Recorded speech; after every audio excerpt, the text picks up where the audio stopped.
This video will save you a lot of time and frustration. I will share with you what we have learned in these 5 last years of research and in more than 20 years of experience that my brother and I each have. The video format is different, but it is the best way to help you improve as soon as possible. A Aaron is good at every sport, especially running and cycling. But when he dives into the pool, he gets tired really fast. This is a problem because in 5 months he will do an Ironman competition. The competition begins with a 2.5-mile swim, and a Aaron cannot swim more than 100 meters without stopping. Our goal is to help him swim without getting tired. As you can see, he has several problems. It is evident that he is fighting the water. We're not going to fix it immediately, but we will take him through the shortest way to success. It is tempting to tell him not to cross his arms when swimming, or to bend his elbows. Even the most detail-oriented of you will tell him not to bend the knees as much.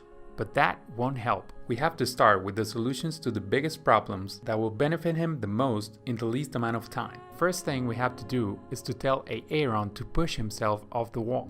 This way, we remove complexity and discover basic things. These type of exercises help all levels of swimming.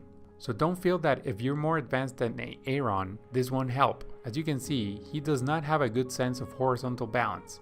He doesn't even have a small amount of CO2 tolerance. These two things make him anxious, so he moves his legs a lot and his heart rate increases as he tries to move in the water. The challenge of swimming smoothly is lost in the first 5 meters. Let's start with the tolerance of excess CO2. When you're taught to swim as an adult, it is incorrectly assumed that this concept is already mastered. In reality, the fear of excess CO2 in your lungs is one of the most primitive and powerful instincts we have. In fact, you can lose the function of the amygdala, the part of the brain responsible for fear, and your brain will still freak out if it detects excess CO2. With any stressful situation, like getting in a cold shower, the first thing you do is to inhale more frequently to get more oxygen. But that is a conversation for much later. For now, we will help decrease that reflex with a simple exercise. It all starts with bubbling. It consists of taking air and blowing it slowly through the nose underwater. This is very easy for a Aaron, so we increase the difficulty by telling him to hold his breath for 10 seconds before releasing the air slowly through his nose. After a couple of tries, a Aaron succeeds. The next thing is to hold the breath for 15 seconds and blow the air through the nose for at least 5 seconds. If it becomes too easy, let him do it 5 times, taking 1 breath before putting his head back in.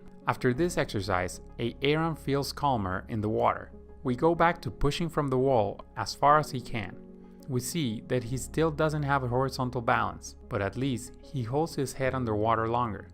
The problem starts from the push. He doesn't pull his chest deep enough and his body is at a wrong angle when he pushes. To correct this, we tell a Aaron to go under first and then push. He uses his arms to sink in, but he overcorrects and pushes down to the ground. He struggles to rise up to the surface and panics. Back to bubbling. Now that he's calm, he tries to adjust the angle. The problem is that his feet rise to the surface before he pushes. There should be a straight line passing through the feet, hips, and hands parallel to the ground. He now pushes properly. Now, we tell him to push harder until his feet pass the 5-meter mark.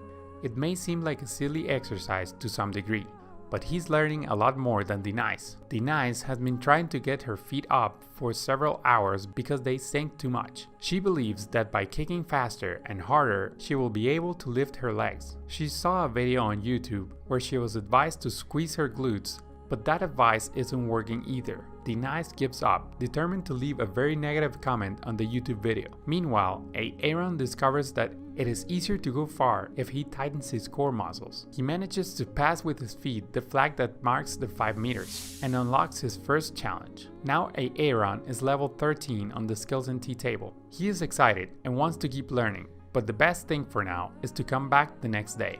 After 10 hours of writing code for a new Skills and Tea app and 5.5 hours of sleep, Aaron returns to the pool. There, he discovers that his skills have been leveled down, but we don't have time to explain everything to him today. So, after a short warm-up, he goes back to the pool to do his bubbling exercise, holding his breath for 10 seconds and releasing the air through his nose for 5 seconds.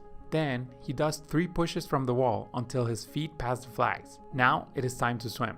Aaron tries to do 25 meters of smooth swimming, but we have to stop him again. He pushes off well, and he can take more strokes without breathing, but his knees keep sinking. Now we put a pool buoy between the knees. We do this for 2 reasons.